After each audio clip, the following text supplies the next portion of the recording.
दोस्तों आज की इस वीडियो में बात करेंगे मिथुन राशि वालों के जुलाई के महीने के संपूर्ण राशिफल के बारे में। जुलाई मासिक राशिफल 2024 के अनुसार यह महीना आपके लिए कई मामलों में अनुकूल परिणाम लेकर आने वाला है। महीने की शुरुआत से ही आपकी आमदनी अच्छे रहने से आपका साहस बढ़ा चढ़ा रहेगा और आप हर काम को पूरे उत्साह के साथ संपन्न करेंगे। करियर में आपको शॉर्टकट लेने से बचना होगा, नहीं तो कुछ परेशानियां उठानी पड़ सकती है। आपको भाग्य का सहारा तो अवश्य मिलेगा, लेकिन उसके लिए भी आपको कुछ प्रयास करने ही होंगे। यानी कि कहा जा सकता है कि संघर्ष के बाद अच्छी सफलता मिलेगी। आपके धर्म कर्म में बढ़कर रुचि लेने से आपका मन शांत रहेगा। धार्मिक कार्यों पर खर्च होंगे। खुद को सबसे सर्वश्रेष्ठ समझने की भूल करने से बचें। इससे स्थितियां थोड़ी बिगड़ सकती हैं। पारिवारिक माहौल में उतार चढ़ाव के बीच खुशियां मिलेंगी, लेकिन प्रेम संबंधों में कुछ तनाव बढ़ सकता है, जबकि वैवाहिक संबंधों में प्रेम बढ़ेगा और आप अपने जीवन साथी के साथ निकटता का अनुभव कर पाएंगे। केवल अत्यधिक वसा युक्त भोजन करने से परहेज करना अनुकूल रहेगा। विदेश से भी लाभ होने के योग बन सकते हैं। विद्यार्थियों के लिए कुछ कर दिखाने का समय होगा, इसलिए आपको भरपूर मेहनत करने पर ध्यान देना चाहिए। चलिए बात कर लेते हैं आपके कार्यक्षेत्र यानी करियर की। जुलाई मासिक राशिफल 2024 बताता है कि करियर के दृष्टिकोण से यह महीना आपके लिए बहुत कुछ लेकर आने वाला है, लेकिन पूरे महीने दशम भाव में राहु महाराज विराजमान रहेंगे, जो बताते हैं कि आप काम को लेकर आप बहुत ज्यादा सजग रहेंगे, लेकिन आपकी प्रतिक्रिया क्रिया से भी अधिक रहेगी। आप जरूर से ज्यादा जल्दबाजी दिखा सकते हैं और इस जल्दबाजी के कारण गड़बड़ियां हो सकती हैं। किसी भी काम में शॉर्टकट देने से बचें, लेकिन आपके साथ अच्छी बात यह होगी कि जो काम दूसरों को मुश्किल नजर आएगा, उसे आप चुटकी बजाते हल कर डालेंगे। इससे कार्य क्षेत्र में आपकी छवि बोलेगी और आपको सफलता मिलेगी। दसवां भाव के स्वामी देवगुरु बृहस्पति महाराज द्वादश भाव में विराजमान रहेंगे, जिससे काम के सिलसिले में आपको एक स्थान से दूसरे स्थान पर जाना पड़ सकता है। छठे भाव के स्वामी मंगल महाराज एकादश भाव में विराजमान रहकर आपको नौकरी में अच्छी सफलता प्रदान करने में मदद करेंगे। सप्तम भाव के स्वामी भी देवगुरु बृहस्पति महाराज है, जो द्वादश भाव में विराजमान है, इसलिए आपको दूसरे राज्यों या दूसरे शहरों से व्यापार में मदद मिलेगी। व्यापार में उन्नति होगी। आपको समृद्धशाली लोगों का सहयोग भी मिलेगा, जिससे व्यापार में उन्नति होगी। आपकी राशि में महीने की शुरुआत में सूर्य और शुक्र विराजमान रहेंगे और वहां से आपके सप्तम भाव पर पूर्ण दृष्टि डालेंगे, जिससे सरकारी क्षेत्र के लोगों से भी आपको व्यापार में कुछ कर दिखाने का मौका मिलेगा और आपकी राह आसान होगी। चलिए बात कर लेते हैं आपकी आर्थिक यानी फाइनेंशियल स्थिति के बारे में। जुलाई मासिक राशिफल 2024 के अनुसार यदि आपकी आर्थिक स्थिति को देखा जाए तो मंगल महाराज महीने की शुरुआत में एकादश भाव में रहकर आमदनी को बढ़ाने में पूरी तरह से मददगार बनेंगे। आपकी आमदनी दिन प्रतिदिन बढ़ती चली जाएगी और इससे आपको पूरा साहस मिलेगा। आप कुछ नए कार्यों में भी हाथ डाल पाएंगे।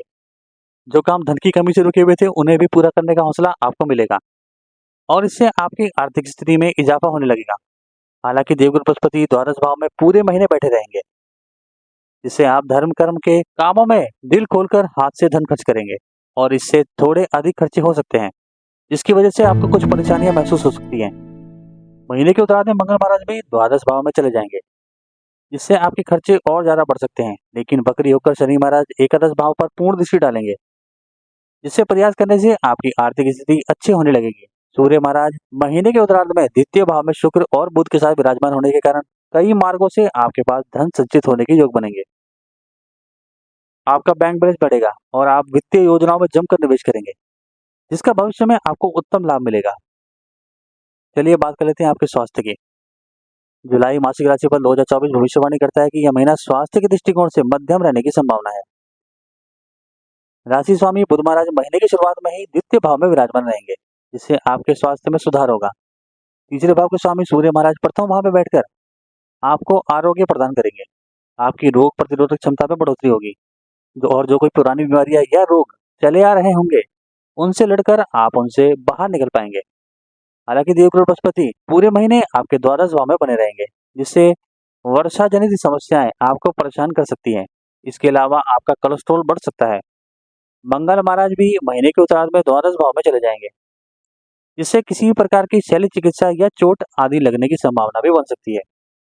इसके अधिक आपको रक्तचाप से संबंधित समस्याओं का सामना भी करना पड़ सकता है। यदि ऐसा कोई भी संकेत आपको मिले तो आपको तत्काल उपचार कराना चाहिए, ताकि कोई बड़ी समस्या ना हो पाए और आप तंदुरुस्त जीवन व्यतीत कर पाएं। आपके अंदर शारीरिक व्यायाम करने की इच्छा उत्पन्न हो सकती है। यह एक अच्छी आदत है, इसे अपनी दिनचर्या में शामिल करें। चलिए बात कर लेते हैं आपके प्रेम और वैवाहिक जीवन की। यदि आप किसी प्रेम संबंध में हैं, तो यह महीना आपके लिए अनुकूल रहने वाला है। हालांकि मंगल महाराज की पंचम भाव में दृष्टि होने के कारण आपके रिश्ते में बीच बीच में लड़ाई झगड़े और कहास होने की नौबत भी आ सकती है, लेकिन शुक्र महाराज के अनुकूल स्थिति होने के कारण आपका रिश्ता चलता रहेगा।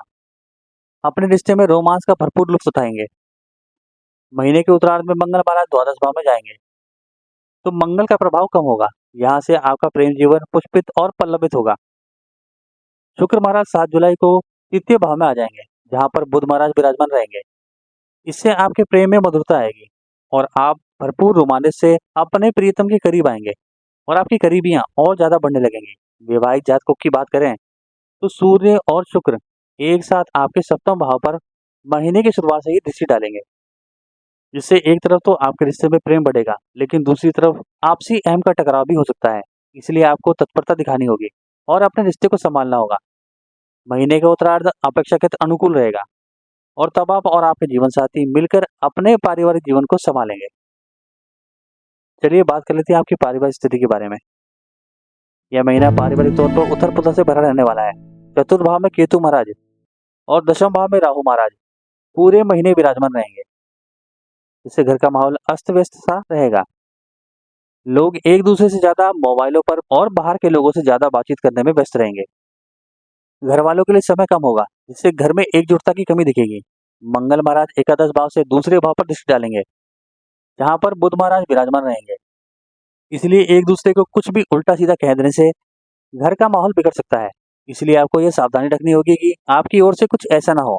तीसरे भाव के स्वामी सूर्य महाराज प्रथम भाव में महीने के पूर्वार्ध में रहेंगे, जिससे भाई बहनों का पूरा सहयोग आपको मिलेगा। आपके कार्य में भी उनका सहयोग प्रशंसा के काबिल होगा। 16 जुलाई को सूर्य महाराज दूसरे भाव में प्रवेश कर जाएंगे, जिससे भाई बहन आवश्यक होने पर आपकी आर्थिक मदद भी करेंगे। इससे परिवार में आपका और आपके भाई बहनों का ओहदा बढ़ेगा और उनको सम्मान मिलेगा। माता पिताजी के स्वास्थ्य का ध्यान रखें। अब आपके लिए कुछ उपाय है। पहला, आपके लिए भगवान श्री हरि विष्णु जी की उपासना करना परम कल्याणकारी रहेगा। दूसरा, आपको नागकेसर का पौधा बुधवार के दिन किसी भी उद्यान में लगाना चाहिए। तीसरा, शनिवार के दिन गरीब और असहाय लोगों को भोजन खिलाना चाहिए। चौथा, शुक्र महाराज के बीज मंत्र का जाप करना भी आपके लिए उत्तम और फलदायी रहेगा। आज की वीडियो में बस इतना ही। धन्यवाद।